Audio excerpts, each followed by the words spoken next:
ఈరోజు చందూర్ మోస్రా మండల సముదాయ భవనాలు మోస్రాలో జనరల్ ఫంక్షన్ హాల్ చందూరు గ్రామ పంచాయతీ భవనాల ప్రారంభోత్సవాలకు నిజామాబాద్ జిల్లా ఇన్ఛార్జ్ మంత్రివర్యులు రాష్ట్ర పంచాయతీరాజ్ గ్రామీణాభివృద్ధి మహిళా శిశు సంక్షేమ శాఖ మంత్రి ధనసరి అనసూయ సీతక్క మరియు బషీరాబాద్ పార్లమెంట్ ఎంపీ సురేష్ కుమార్ షెట్కర్ ముఖ్య అతిథులుగా రావడం జరిగింది.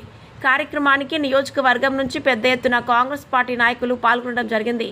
టీఆర్ఎస్ పార్టీ నుంచి కాంగ్రెస్ పార్టీలోకి వచ్చిన పోచారం శ్రీనివాసరెడ్డి కాంగ్రెస్ పార్టీ నాయకులకు లోపలికి రానివ్వకుండా వారితో టీఆర్ఎస్ నుంచి వచ్చిన కొంతమంది అనుచరులను పెట్టుకుని మాజీ శాసనసభ్యులు బాన్స్వాడ కాంగ్రెస్ పార్టీ ఇన్ఛార్జ్ ఏనుగు రవీందర్ రెడ్డికి మరియు కాంగ్రెస్ పార్టీ నాయకులకు అడ్డుగా నిలబడటం డోర్లు వేసుకొని మీటింగ్ నిర్వహించడం జరిగింది.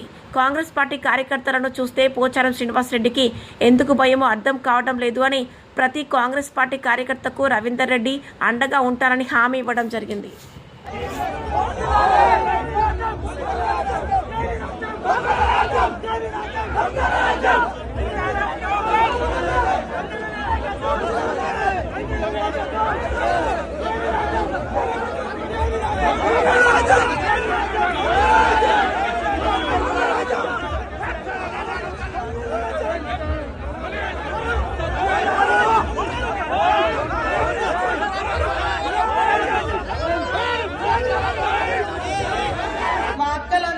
కోటేశ్వరాలు కావాలని వడ్డీ లేకుండా ఎలాంటి వడ్డీ లేకుండా ఇప్పటి వరకు ఏ కోటేశ్వరునికి ఏ పెట్టుబడిదారులకు అన్ని వేల కోట్లు ఇవ్వలే.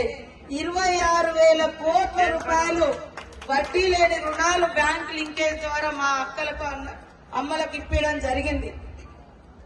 ఇవాళ ఏదన్నా ఆపత్తి ఉంటే ఇబ్బంది ఉంటే మరి ఎవరి దుకాణం కాడికి పోయినా కూడా వాళ్ళకు వడ్డీలు చక్ర వడ్డీలు ఇస్తా ఉన్నారు. కానీ అది ఉండొద్దు. వాళ్ళు వ్యాపారాలు చేసుకోవాలి. వాళ్ళు పంట మీద గాని ఇందిరా మహిళా శక్తి గాని బస్సుకు ఓనర్లను గాని ఇట్లా ప్రతి ఒక్క బిజినెస్ మరి గవర్నమెంట్ వచ్చి రాగానే కుట్టు మిషన్ వచ్చినటువంటి వాళ్ళందరికీ కూడా కుట్టడం తెలిసినటువంటి వాళ్ళందరికీ కూడా యూనిఫామ్స్ కూడా ఇచ్చి 30 కోట్ల రూపాయలను మా మహిళలకు లాభం చేయడం జరిగింది. అదే కాకుండా మొన్నటి దాకా అందరికి వడ్డీ లేని రుణాల పంపిణీ కార్యక్రమం కూడా జరుగుతా ఉంది. కాంగ్రెస్ ప్రభుత్వం ఖచ్చితంగా పేదల కడుపు తడిమే ప్రభుత్వం. పేదల కడుపు నిండా తిండి తినాలి, ఉండడానికి ఇల్లు ఉండాలి, మహిళలు